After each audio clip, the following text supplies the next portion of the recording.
congratulations on the film. Thank you. It's very rare in a career you get to revisit a character or go back with some time past. I know you did it with Wonder Woman, but with this, it must be very special for you coming back and being reunited with Ridley. How's the whole experience been so far? Look, it was just really so surreal to step back into that Colosseum again. But at the same time, it was so familiar. And it felt like that was the surreal part, is how familiar it felt. And then that, I just love Ridley's grin, like the way his energy is. And I love his collaborative manner. It's just such a total pleasure to, be a part of his vision. And I think he is such a visionary filmmaker. And it's just, every day, it's kind of like a little bit like you're impressed every day to kind of see on how many levels Ridley works, creating these images. And most of the time I know that people won't even notice, but it really is such extraordinary work.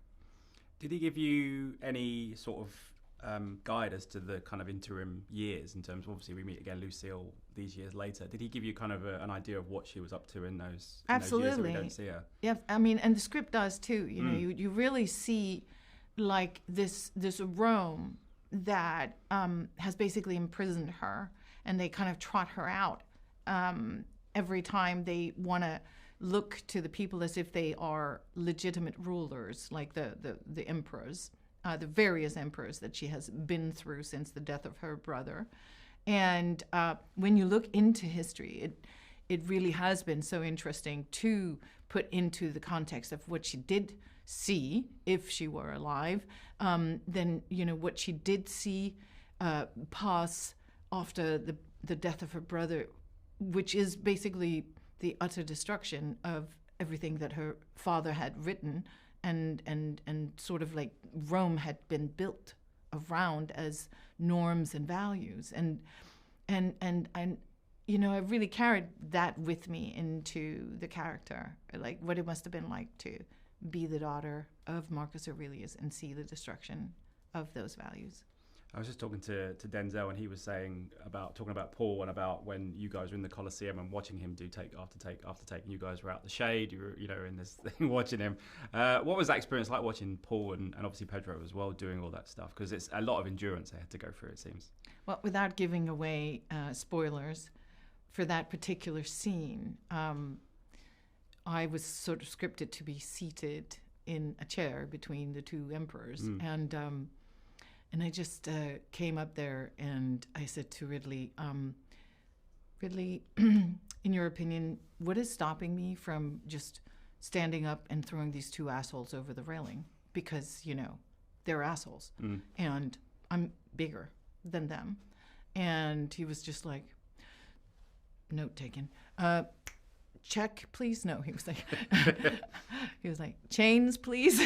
and I was like wrapped in chains. And that really was like one of those examples of how he just immediately like responds to you pointing out something, and then, putting that into the scene and enriching it. Yeah. Just finally, I wanted to ask you, aside from Gladiator, you got to work with one of my favourite people in 2002, Robin Williams, with 1 Hour Photo, a film that still over these years still has these amazing themes, and the narrative kind of penetrates so many people, and it's getting so many the audiences. I was just curious what the experience was like working with him, because it was a very different Robin Williams to what growing up as a kid that I was used to. I really got I was already obviously so enamored with his extraordinary talent, and what I did see was like a person who would go from being that character, and then it was cut. And then, he never spared his energy. He gave everything of himself, because then he would literally be, I think, using the audience of the crew and us as sort of test audiences for his stand-up routines. And so he would literally just be entertaining all of us in between takes. And then after having expended all of that psychic energy, go right back into the scene.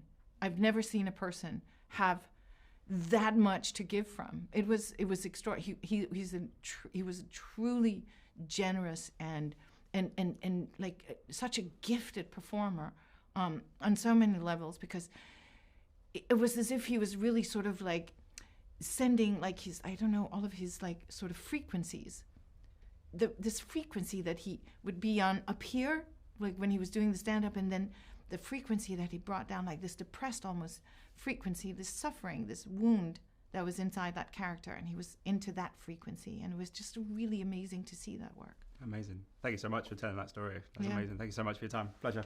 Thank you so much. You're welcome. Nice. Ladies and gentlemen, you're watching Hey You Guys! Hey, you guys! Hey, you guys! Hey, that's what they all say. Hey, you guys! Hey, you guys!